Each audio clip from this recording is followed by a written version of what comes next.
J'avais envie de, à mon échelle, avoir un impact sur les femmes, d'aider les femmes. J'avais envie de pouvoir faire avancer les choses. Moi, là-bas, je suis une personne créative. Je me suis jamais dit initialement, voilà, je vais faire une marque éco-responsable, et ça a coulé de source. Ça donne un sens incroyable à ce qu'on fait. Et c'est vrai qu'en ce moment, on parle beaucoup des matières et c'est un enjeu fondamental. Il faut recycler, bien évidemment, pour lutter contre ce gaspillage industriel textile.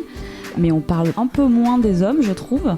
Et nous, c'est vraiment cette balance sur ces deux sujets-là qui sont tout autant fondamentaux l'un que l'autre. C'est con, on parle de vêtements, donc si t'as envie d'une robe rouge, je sais pas, avec des volants drapés, etc., tu peux la chercher pendant 15 jours, le temps de la trouver. T'as pas besoin d'en acheter une que tu trouves directement, qui est neuve. Tu vois. Aujourd'hui, je pense que toutes les marques qui vont se créer ont un devoir moral de faire de leur mieux, ou en tout cas avec un engagement. La clé essentielle du féminisme, je pense, c'est la notion de sororité. Et ça, je l'ai beaucoup développé dans mon travail, avec les femmes avec lesquelles je travaille, mes clientes essentiellement. Et ouais, en tout cas, moi, c'est vraiment comme ça que je suis rentrée dans ce métier. Quand j'ai eu des bébés, je me disais, mais c'est quand même dingue, on leur met du benzène sur la peau, quoi. Et donc, je me suis dit, tiens, si un jour je devais faire quelque chose, je ferais des vêtements où il n'y a pas de produits, dans lesquels il n'y a pas de produits chimiques pour les bébés. C'est vraiment quelque chose auquel il faut faire attention. Bienvenue dans Nouveau Modèle, le podcast sur la mode responsable et engagée. Une discussion avec des femmes entrepreneurs, activistes, stylistes, mannequins. Des femmes bien décidées à se battre pour faire bouger les lignes de l'industrie textile. Parce qu'elles connaissent les impacts négatifs de cette industrie sur nos vies et sur l'environnement, ces femmes ont choisi de mettre en avant une mode plus humaine, plus durable et moins polluante pour notre planète. Je suis Chloé Cohen et chaque mercredi, je dresse le portrait de ces femmes engagées. Cette semaine, je donne la parole à deux couturières du collectif Tissuni, un collectif créé par Marie-Béatrice Boyer, couturière chez Chanel depuis 10 ans. Alors je suis désolée pour la qualité du son qui est moins bonne que d'habitude, mais cet épisode a été enregistré en confinement lors de la Fashion Revolution Week 2020. Pendant cette crise, on entend encore et toujours les mêmes personnes, des hommes le plus souvent, nous parler du monde d'après et nous promettre des changements. Alors j'en ai eu un peu marre d'entendre les mêmes voix, et pour cet épisode, j'ai décidé de mettre en avant des femmes qui, tous les jours dans l'ombre derrière leur machine à coudre, s'engagent à leur échelle. Elles fabriquent des masques en tissu pour les travailleurs, les travailleuses, le personnel soignant, pour toutes ces personnes en première ligne qui sauvent des vies et qui prennent soin de nous. Bonjour Marissa et Elodie, merci beaucoup de m'accorder un petit peu de temps, surtout en cette période un peu compliquée. Alors déjà, pour commencer, est-ce que vous pouvez vous présenter rapidement et aussi peut-être nous expliquer pourquoi vous avez voulu rejoindre Tissuni, pourquoi vous avez voulu vous engager en fait pendant cette crise, est-ce que c'était important pour vous? Enfin voilà, qu'on comprenne un peu pourquoi vous avez voulu vous engager. Je m'appelle Marisa Garnier, j'ai 33 ans et je suis créatrice de mode indépendante. Eh bien, c'est vrai que quand on voit toutes ces personnes donner autant d'énergie pour soigner tous ces malades, tous ces travailleurs qui continuent chaque jour de prendre des risques pour nous. Moi, je me sentais un petit peu démunie et du coup, c'était l'occasion de participer à l'effort national à mon échelle.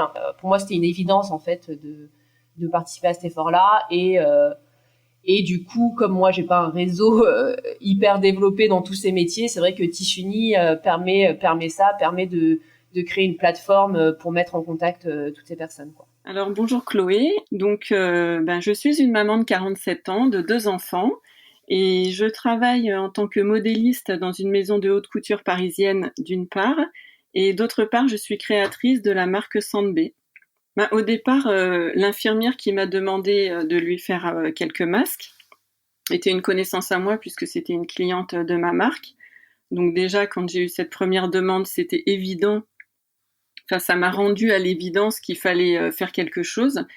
D'autant plus qu'en tant que couturière, j'avais la machine à coudre, j'avais les matières à domicile et rien ne m'empêchait de façon pratique déjà de réaliser les masques. Et en plus, je me sentais complètement concernée par la demande et je me suis pas posé de questions, j'ai un peu foncé tête baissée, j'ai sorti tout mon matériel et Et ça a commencé par une demande le deuxième jour du confinement. Ah oui, quand même, ça fait pas mal de masques. Et je voulais aussi savoir comment ça se passe concrètement pour fabriquer les masques. Quel patron vous utilisez, quel tissu, est-ce que vous utilisez vos propres stocks, enfin comment ça se passe concrètement du coup? L'hôpital de Versailles pour lequel j'ai fait des masques est venu m'apporter un sac de draps de coton, et en fait ils ont eux organisé des dons, une collecte de dons de draps pour parce que en plus des masques, il faut pas oublier que le personnel soignant n'a pas assez de blouses, n'a pas assez de pantalons, enfin voilà, il y a pas que les masques qui manquent, il y a vraiment toute une partie du matériel, et du coup ils avaient organisé des collectes de draps pour pouvoir se faire fabriquer des surblouses et des surpantalons, et du coup comme ils en ont eu quand même pas mal, ils sont venus m'en apporter, et du coup moi je peux continuer grâce à eux, quoi.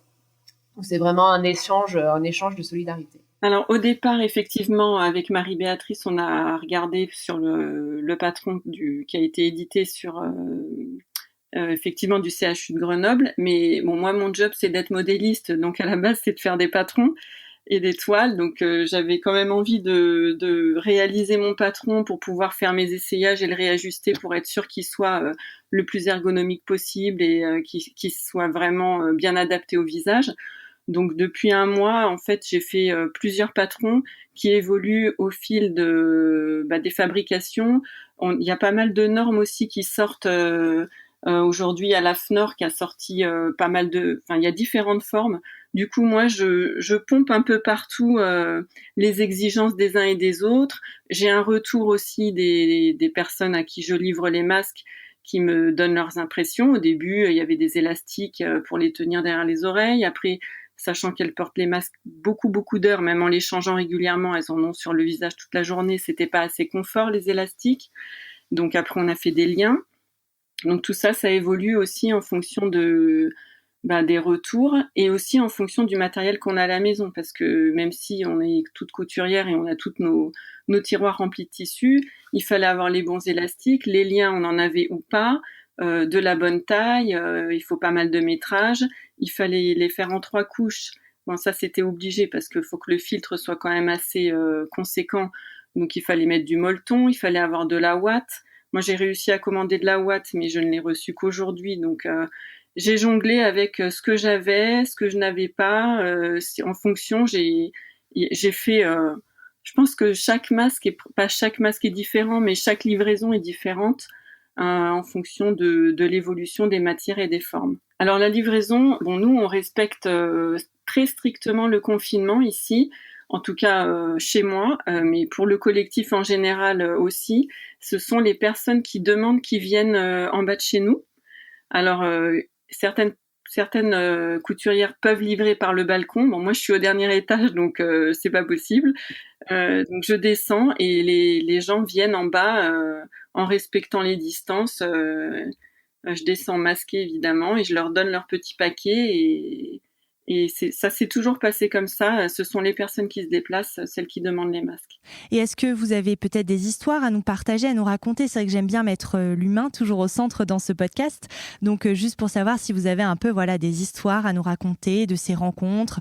J'imagine que c'est toujours un peu touchant. Il y a la première infirmière qui m'a demandé des masques. Elle travaille dans un EHPAD. Donc là, très rapidement, elle est venue en chercher plusieurs fois. Elle me donnait le nombre de cas de Covid-19 qui augmentait, la situation qui devenait de plus en plus compliquée. Donc à chaque fois, ça renvoie à une réalité très difficile, très dure. Donc parce que quand on est confiné dans son appartement à faire sa couture, même si on voit plein de choses aux infos, quand on livre un masque, tout de suite, ça renvoie quelque chose de très réel et de très dur.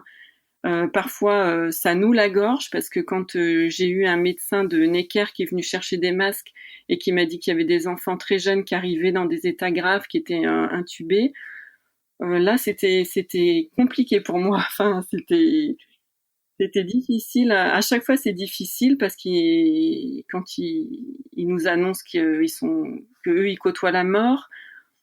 Enfin, nous, d'un coup, on se sent complètement privilégiés d'être dans notre petit cocon familial, à l'abri dans notre appartement. Et eux, ils nous racontent des histoires tristes, dures. Mais en même temps, ils ont tellement la foi dans leur métier et dans leur travail que il y en a aucun qui se plaint. Ils savent que ils sont là pour ça et c'est leur job et ils le font humblement et ça renvoie quelque chose de très fort et ça fait relativiser aussi sur plein de choses. Mais j'aurais jamais pensé que je pourrais leur venir en aide un jour et me rendre utile pour elles. C'est ce qui est très étonnant, c'est que du coup le lien qu'on crée par cet échange de couturières et médecins ou soignants, cet échange, j'aurais jamais pu l'imaginer avant la crise. C'est toujours un petit peu émouvant parce que forcément nous de notre côté on essaye de leur envoyer toutes nos bonnes ondes, tous nos vœux de courage pour eux et leurs équipes, et eux sont hyper reconnaissants de notre travail, même si nous on se sent tout petit à côté de ce que eux font. Mais c'est vrai que c'est un échange un peu de merci vous aussi. Enfin, voilà, c'est toujours assez touchant. Et puis c'est un moment où vraiment on essaye de leur communiquer non seulement ces masques qu'on leur offre, mais vraiment toutes nos ondes positives pour leur souhaiter du courage face à ce que eux ont affronté, quoi. Parce que bon, nous on reste quand même on reste chez nous, on est quand même assez protégés. Mais voilà, comparé à eux, les risques qu'ils prennent au quotidien, ça semble bien futile, quoi. Alors c'est vrai que les échanges sont toujours un petit peu brefs parce que l'idée c'est quand même de réduire les contacts au minimum. Par contre, ce qui est hyper touchant, c'est les contacts plus par mail ou par téléphone qu'on a avant ou après. Bon, même si bien sûr sur le moment on peut pas s'échanger de sourires parce qu'on est tous derrière nos masques, mais je pense qu'on a tous les yeux qui pétillent et qui sont assez parlants. Mais les échanges en amont, ces personnes qui osent presque parfois pas vraiment nous demander des masques parce qu'ils ont l'impression que c'est un effort qu'ils nous demandent, alors que bon, bien sûr on fait ça avec grand plaisir. Et puis les photos qu'on nous renvoie du personnel équipé, là c'est vrai que c'est hyper touchant, quoi, de voir ces travailleurs porter nos masques, faire des pouces levés, des ciseaux avec les doigts, qui est le logo de Tissuni qui est repris du coup sur les photos beaucoup.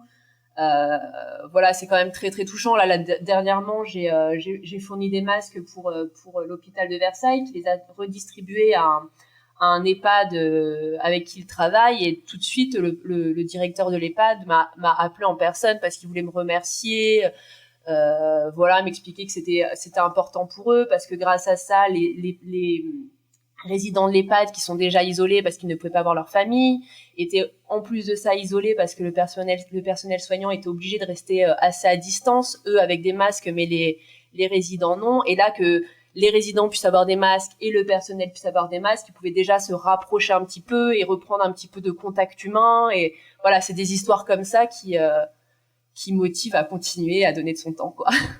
Je voulais aussi un peu avoir votre avis sur cette collaboration entre l'industrie textile et le monde médical. C'est un peu nouveau, donc savoir ce que vous en pensez. Et puis surtout, j'aimerais vous entendre sur l'après, parce que c'est vrai qu'on entend beaucoup de marques nous promettre de grands changements et tout. C'est très chouette, mais bon, je ne sais pas si vous y croyez. Qu'est-ce que vous pensez un petit peu de tout ça, même si c'est très dur de se projeter, mais savoir un peu ce que vous pensez de l'après. Est-ce que l'industrie textile va changer? Voilà, recueillir un peu votre ressenti sur tout ça. Alors je l'espère, j'espère que ça mettra en avant en effet le travail des couturiers et des couturières au quotidien, mais aussi celui de toutes les petites mains dont on parle peu d'habitude, que ce soit les aides-soignants qui réclament, qui font des manifs et qui réclament plus de moyens pour l'hôpital depuis des années sans aucune réponse, que ce soit les caissiers et les caissières qui sont absolument pas considérés dans la société, qui ne l'étaient pas jusqu'alors et qu'on voit comme des héros aujourd'hui, que ce soit les livreurs Amazon, etc., les livreurs Deliveroo, enfin toutes ces personnes que vous pouvez voir un petit peu comme des sous-catégories qui aujourd'hui reprennent vraiment le devant de la scène. Et moi, ce qui me fait d'autant plus plaisir, c'est que en ce qui concerne la mode en particulier, enfin le vêtement, on sort de l'aspect mode et qu'on reprenne vraiment le textile, la couture, le vêtement pour ce qu'il est, c'est-à-dire un moyen, finalement un bien de première nécessité. Si on enlève les modes, les fashion week, les machins, les trucs, c'est vrai que ce soit pour les soignants et les besoins pour tous ces matériels-là.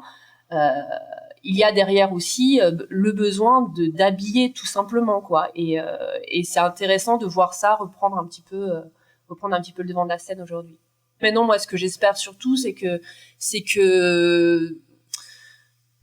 le monde prendra conscience de la valeur du travail, de la valeur du temps, des problèmes liés à la mondialisation, des problèmes liés, notamment là, on est en pleine Fashion Revolution Week et on parle des couturiers au Bangladesh et en Éthiopie qui font les t-shirts qui sont payés une misère pour toutes ces grandes marques qu'on citera pas mais qu'on connaît, hein, et qui du coup avec cette crise ne sont pas payés et n'ont aucun moyen de subvenir à leurs besoins. Donc j'espère surtout pas à mon titre personnel mais vraiment de manière globale que cette crise fera ouvrir les yeux à beaucoup de monde sur comment sont produites les choses, par qui et dans quelles conditions, et du coup agiront en fonction. Je trouve que ce qui est primordial aujourd'hui par rapport à ce qui se passe pendant la crise, c'est surtout les métiers de l'ombre, si on peut, enfin c'est pas vraiment les métiers de l'ombre, mais tous les métiers, tous les gens aujourd'hui qui travaillent et qui sont dehors, alors que nous on est chez nous en sécurité. Ce qui serait quand même important et intéressant, c'est que c'est la vision sur tous ces métiers-là. Ceux qui sont les moins payés et qui sont pas forcément valorisés, c'est vrai que les soignants, ils ont des métiers très difficiles et il y a peut-être pas beaucoup de monde qui se rend compte à quel point c'est dur tant qu'on les côtoie pas de plus près. Et tous les gens qui travaillent, les caissières, les caissiers, même les éboueurs, les agriculteurs, tous ces gens qui sont dehors et qui vont travailler tous les jours alors que c'est la crise, ce qui serait vraiment génial, c'est que eux soient valorisés et qu'ils soient considérés différemment, parce que nous, les couturières, finalement, c'est pas tellement important. Moi, par exemple, pour ma part, mon métier, c'est une passion que j'ai depuis toute petite, donc peu importe quel que soit le regard, c'est un métier qui me passionne, qui fait partie de mon quotidien depuis toujours, puisque mes grands-mères, ma mère, depuis toute petite, je suis baignée dans ce milieu-là, donc pour moi, je le fais par passion, pas... ce qui m'importe, c'est pas forcément le regard. Après, effectivement, tant que c'est positif, que ça devient positif, c'est toujours intéressant. Mais c'est pas forcément la priorité pour moi.